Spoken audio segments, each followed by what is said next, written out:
जंगली मांजरांच्या प्रजातीमधील अत्यंत लाजाळू असणारी ही प्रजात आहे रस्टी स्पॉटेड कॅट. मराठीत हिला वाघाटी म्हणतात. आपल्या इंग्रजी नावाप्रमाणेच तिचे शरीर एखाद्या गंज लागलेल्या धातूच्या रंगासारखे असते. या रंगामुळेच ती आपल्या अधिवासात बेमालूमपणे मिसळून जाते. निशाचर आणि त्यात लाजाळू असल्याने वाघाटीचे दर्शन सहसा होत नाही. त्यामुळेच ही मांजर दुर्मिळ असल्याची शक्यता वर्तवली जाते. रस्टी स्पॉटेड कॅट किंवा वाघाटी काही ठिकाणी त्याला म्हणतात. हे जगातलं सगळ्यात लहान वाईल्ड कॅट स्पीशीज आहे. साधारणपणे आपल्या घरची जी मांजर असते, डोमेस्टिक कॅट असते, त्याच्या अर्ध्या साईजची ती मांजर असते. त्यामुळे ती फारच लहान असते. लोकांचा इट्स सो अंडरस्टडीड की लोकांना असं वाटत होतं आत्तापर्यंत की ती भरपूर रेअर आहे आणि प्रोटेक्टेड एरियाजमध्ये म्हणजे जंगलांमध्ये ती भरपूर रेअर आहे. त्याचं कारण म्हणजे ती फक्त रात्री वावरते आणि ती तेवढी दिसत नाही.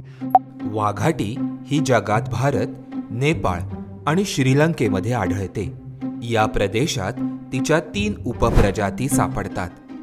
त्यामधील एक भारत आणि नेपाळमध्ये सापडत असून इतर 2 या श्रीलंकेमध्ये आढळतात. वाघाटीच्या कपाळावर 4 उभ्या पट्ट्या असतात. मानेखालची बाजू पांढरी असते तर डोळ्याभोवती पांढरी वर्तुळं असतात. पाठीवर मातकट रंगाचे ठिपके असतात तर शेपूट शरीराच्या आकारापेक्षा अर्धी आणि झुपकेदार असते. शरीर 14 ते 17 इंच रुंद असून वजन सुमारे 1.5 किलोपर्यंत भरते. 70 दिवसांचा विणीचा हंगाम असतो. जंगली मांजराची ही प्रजात जंगलांप्रमाणेच शेतीच्या परिसरात देखील आढळून येते. महाराष्ट्रात बिबट्याप्रमाणेच ऊसाच्या शेतात तिचा अधिवास दिसून येतो. खाद्याची सहज उपलब्धता हे या अधिवासामागील कारण असावं. रस्टी स्पॉटेड कॅट ही खूप छोटी मांजर असल्यामुळे त्याचं मूळ भक्ष्य हे उंदीर, पाली, कधीकधी विंचू अशा गोष्टी असतात. आणि उंदरांची संख्या ही आता पाहायला गेलं तर आपल्याला सगळ्यांना माहिती आहे की कृषीप्रधान आपला देश असल्यामुळे उंदरांची संख्या जेवढी शेतात असते तेवढी अजून कुठेच नसते. त्यामुळे त्यांना आयतं खाणं त्या शेतात मिळतं. ऊसासारख्या म्हणजे शेतामध्ये माणूस एकदा ऊस लावला की 9 महिने बघायची गरज नसते. त्यामुळे माणसाचा वावर कमी असतो. त्यामुळे त्यांना लपायला भरपूर जागा असते, खाद्य भरपूर मिळत असतं आणि पाणीही भरपूर मिळतं. त्यामुळे त्या मूळ गरजा त्यांच्या पूर्ण होत आहेत आणि त्यामुळे त्यांनी आता अडॉप्टेड होम आपण म्हणू शकतो ऊसाला केलेलं आहे rusty spotted कॅट्सने.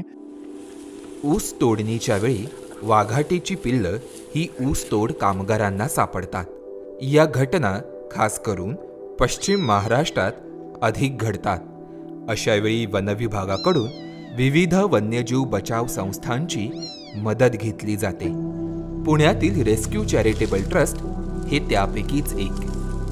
Rusty spotted cat किंवा वाघाटी हे आपल्याकडे भरपूर सिनारिओजमधनं येतात. पण मेजर सिनारिओ हा जनरली ऊस कापणीच्या वेळेला शेतात ज्या वेळेला सापडतात त्यावेळेला भरपूरदा ही पिल्लं, आधी तर शेतकऱ्यांना वाटतं की बिबट्याची पिल्लं आहेत कारण त्याच्यावर ठिपके असतात.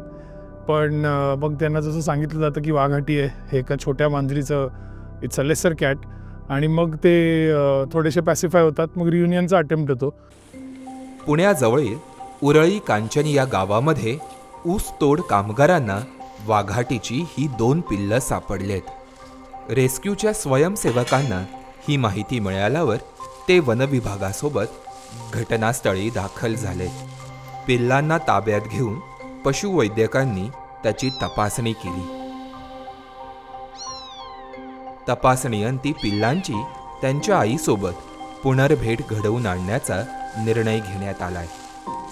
त्यासाठी सापडलेल्याच ठिकाणी पिल्लांना टोपलीमध्ये ठेवण्यात आलंय. लाईव्ह कॅमेरे लावून स्वयंसेवक मंडळींनी त्या परिसरावर नजर ठेवली. त्यांनी तिथला मानवी वावर कमी केला. संध्याकाळी 5:30 वाजता मादी वाघाटीचा वावर टोपली शेजारी दिसून आला. तिने आवाज देऊन पिल्लांचा माग काढण्याचा प्रयत्न केला. पिल्लांनी देखील तातडीने प्रतिसाद देऊन आपल्या अस्तित्वाची जाणीव आईला करून दिली. काही तास वाट बघून अंधार पडल्यावर मादीने टोपलीजवळ येऊन त्यामधून पहिलं पिल्लू काढण्याचा प्रयत्न केला.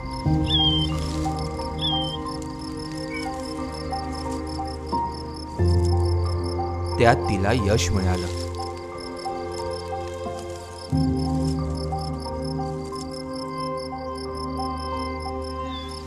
काही वेळाने दुसऱ्या पिल्लाला देखील टोपलीमधून काढून ती ऊसाच्या शेतात पसार झाली.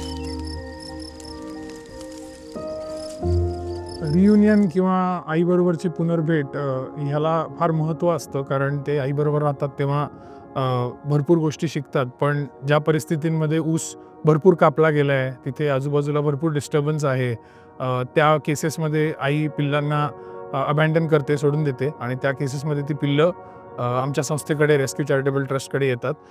पूर्वी याचा एकमेव आउटकम असा असायचा की ती पिल्लं आजीवन कारावासात किंवा बंदिवासात जायची. पण आता रेस्क्यूमध्ये आम्ही हा सतत प्रयत्न करत असतो की या पिल्लांना परत रिहॅबिलिटेट करून त्यांना परत रिइंट्रोड्यूस करता येईल का वाईल्डमध्ये. आईसोबत पुनर्मिलन न झालेली पिल्लं आणि जखमी अवस्थेतील वाघाटी यांना रेस्क्यू सेंटरमध्ये दाखल करून घेतलं जातं. तिथे त्यांच्यावर योग्य उपचार केले जातात. मानवी वावर कमी ठेवून त्यांच्या नैसर्गिक अधिवासाशी मिळता जुळता असणारा अधिवास हा पिंजऱ्यामध्ये तयार केला जातो. सरतेशेवटी उपचारांती सुदृढ वाघाटींना पुन्हा नैसर्गिक अधिवासात सोडण्यात येतं. वाघाटीसारख्या लाजाळू प्राण्यावर आता सखोल अभ्यास होणं गरजेचं आहे. या अभ्यासामुळेच त्यांच्या संवर्धनाला हातभार लागेल आणि त्यांची कमी होत जाणारी संख्याही रोखता येईल.